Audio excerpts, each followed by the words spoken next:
Bonjour à tous, TD3 d'application sur les chaînes de cotes. On y va, on traîne pas, colorier les pièces et établir les chaînes de cotes A et B. Bon, on va commencer par colorier les petites pièces. On a une charnière qui tourne autour d'un axe bleu.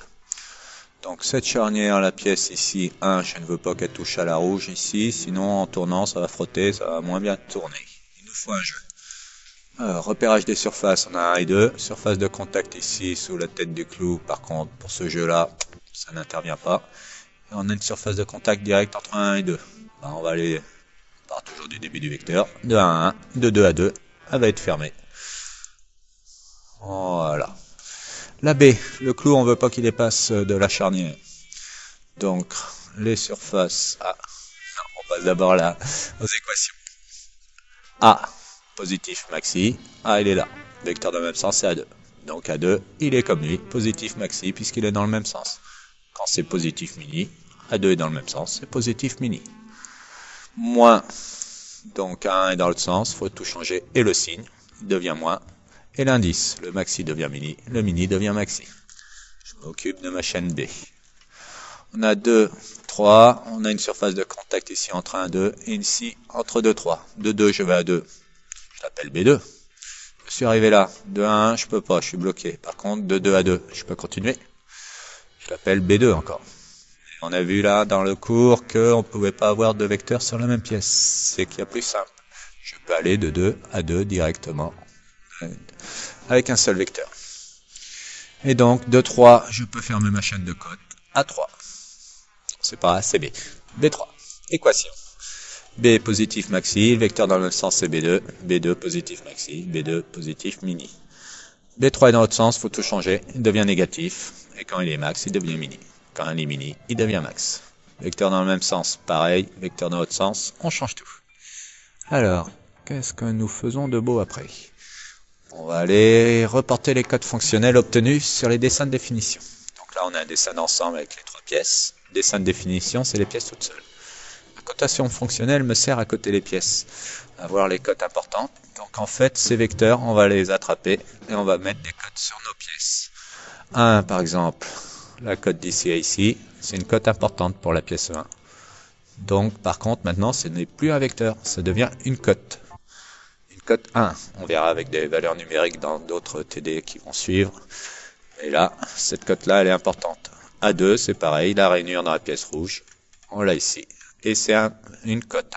La flèche est des deux côtés, ce n'est pas un vecteur. Ces vecteurs sont transformés en cotes. J'ai la longueur de clou B3 et B2, la longueur de la pièce 2 ici.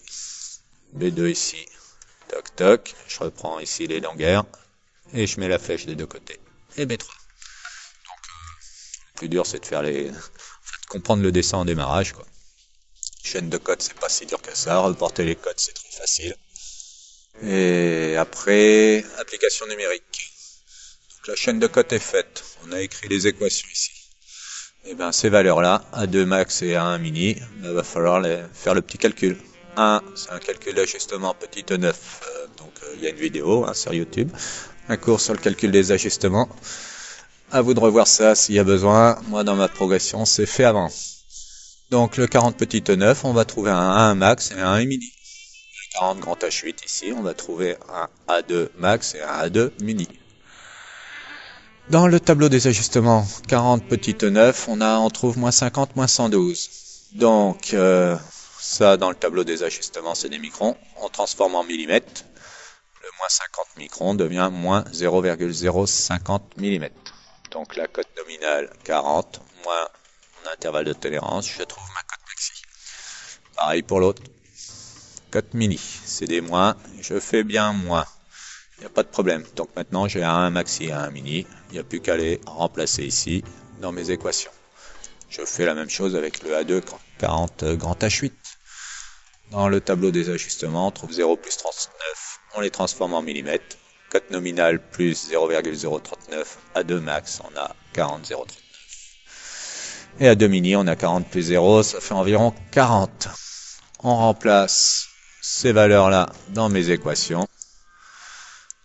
Et on obtient le jeu A maxi. Donc mon petit jeu A, au maximum ici, on aura 0,151 mm. Je fais pareil pour un mini. Un mini, c'est A2 mini. A2 mini, on l'a calculé à 40. Moins A1 maxi. A1 maxi, on l'a calculé à 39,95. On trouve au minimum 0,05 mm. Eh bien, un exercice un petit peu long maintenant quand on fait tout.